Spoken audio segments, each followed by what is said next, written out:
আসসালামু আলাইকুম। আশা করি আপনারা সবাই ভালো আছেন। এইবার বাংলাদেশ সচিবালয়ে যে কর্মচারী পরিষদ আছে, তারা ৪টি দাবি সচিবদের কাছে উপস্থাপন করেছে। তো এই দাবিগুলো খুবই যৌক্তিক এবং সরকারি কর্মকর্তা কর্মচারীদের জন্য খুবই কল্যাণকর হবে। তো চলুন ভিডিওতে বিস্তারিত দেখি কি কি দাবি তারা তুলে ধরেছে এবং সরকারের কাছে এটা পেশ করা হবে।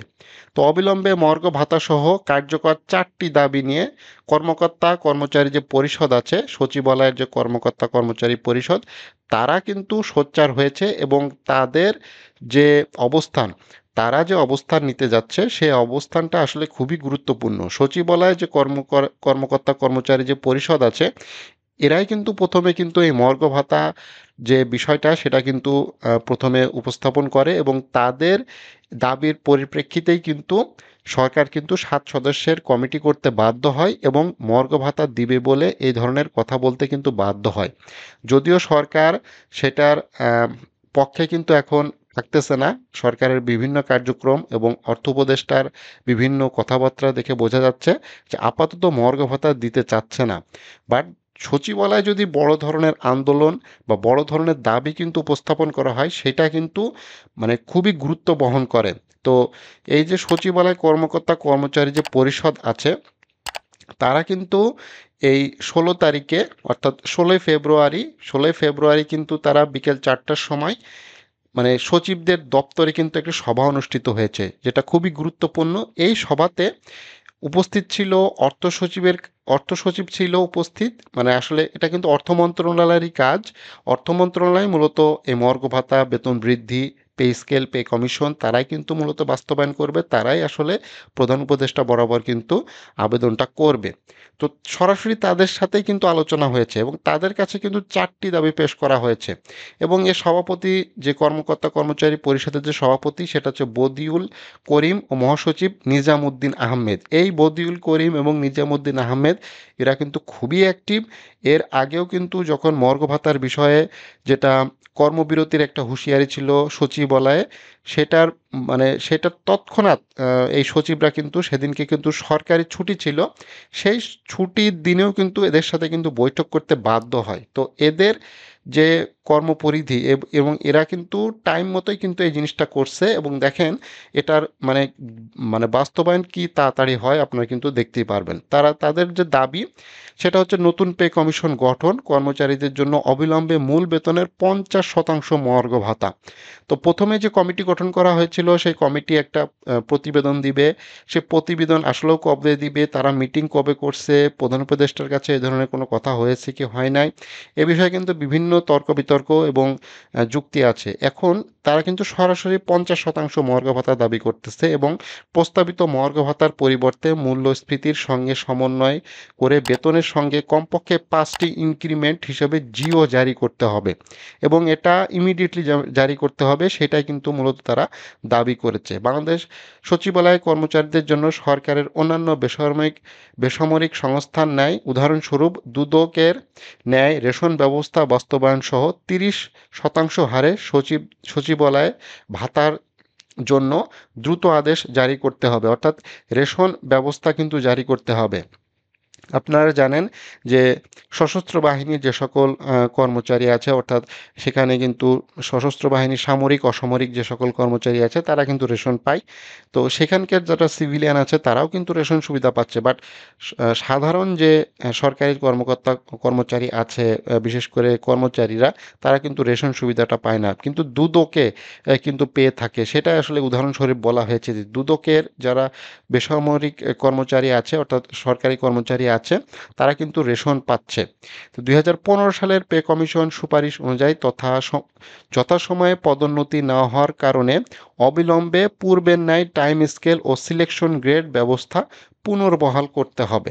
তো ২০১৫ সালের আগে কিন্তু এই সিলেকশন গ্রেড এবং টাইম স্কেল যে ব্যবস্থা সেটা কিন্তু উম ছিল। ২০১৫ সালের পে স্কেল হওয়ার পরে সেটা কিন্তু বাতিল হয়ে যায়। ওই পে স্কেলেই কিন্তু এই ধরনের বিধান ছিল। আপনারা কম বেশি সবাই জানেন। তো সেটা আবার ব্যাক আনার জন্য তারা বলতেছে, অর্থাৎ এটা কিন্তু পুনর্বহাল করতে হবে। বাংলাদেশ সচিবালয় কর্মরত, বিশেষ করে বাংলাদেশ সচিবালয়ের জন্য এটা তারা স্পেসিফিকভাবে বলেছে। সেটা হচ্ছে 60 মোজাররক্ষিক কাম কম্পিউটার অপারেটরের জন্য 2টি উচ্চতর গ্রেড এবং অফিস সহকারী কাম কম্পিউটার মোজাররক্ষিক পদের জন্য 2টি অগ্রিম ইনক্রিমেন্ট পূর্বের ন্যায় পুনর্বহাল করা সহ বর্তমানে 20তম গ্রেডে কর্মচারী যারা আছে প্রতিদিন, অর্থাৎ প্রতি কর্মদিবস বলেছে, অর্থাৎ প্রতি কর্মদিবসে 300 টাকা হারে টিফিন ভাতার ব্যবস্থা করতে হবে। তো এইটা একটি আসলে যৌক্তিক, এবং এই যে আমাদের শুধু সচিবালয় না, 60 মোজাররক্ষী কাম কম্পিউটার অপারেটর কিন্তু দেশের 64টি জেলার উপজেলা এবং জেলা পর্যায়ে কিন্তু আছে, সেখানে কিন্তু কর্মরত আছে। এটা শুধু সচিবালয় করলেই হবে না, সকল ক্ষেত্রে এটা কিন্তু করার প্রয়োজন। এবং 20তম গ্রেডে যারা যে সকল কর্মচারী আছে তাদের প্রতি কর্মদিবসে 300 টাকা টিফিনের ব্যবস্থা কিন্তু করতে হবে। তো এই মূলত 4টি দাবি কিন্তু তাদের ছিল।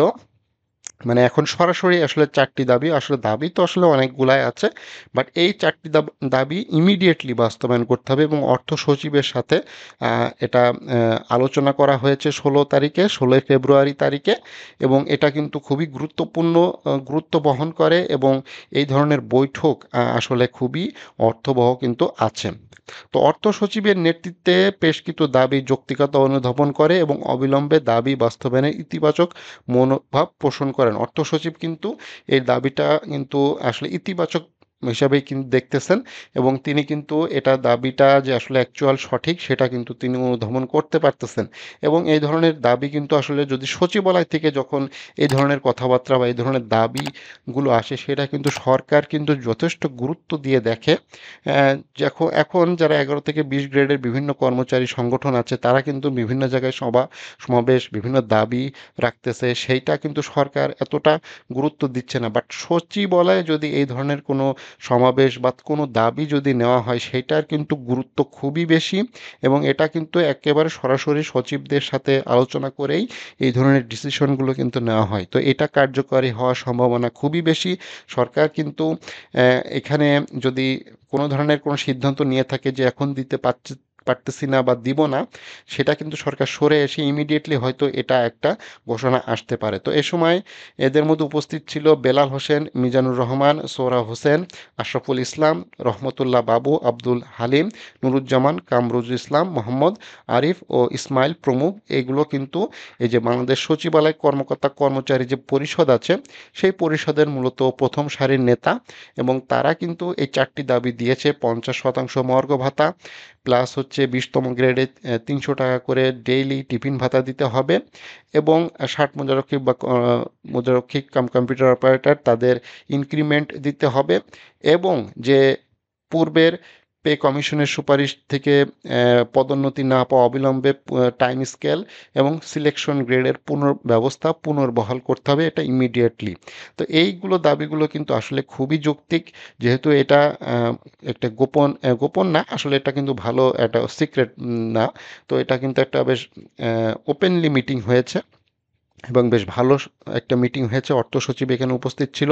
অর্থ সচিব এটা কিন্তু বেশ ভালোভাবে গ্রহণ করেছে, তাদেরকে আশ্বস্ত করেছে যেটা সরকারের কাছে ইমিডিয়েটলি এটা তিনি পৌঁছিয়ে দিবেন, এবং একটি ভালো পদক্ষেপ হয়তো আসবে। এবং সরকারি কর্মকর্তা কর্মচারীদের জন্য যে মহার্ঘ ভাতা সহ আরও বেশ কিছু দাবি আছে, তার ভেতরে এই প্রধানতম 4টি দাবি যেটা খুবই গুরুত্বপূর্ণ, খুব তাড়াতাড়ি হয়তো এটার বাস্তবায়ন দেখা যাবে। তো ভিডিওটি ভালো লাগলে অবশ্যই লাইক করবেন, আর চ্যানেলে যারা নতুন আছেন অবশ্যই চ্যানেলটি সাবস্ক্রাইব করে রাখবেন।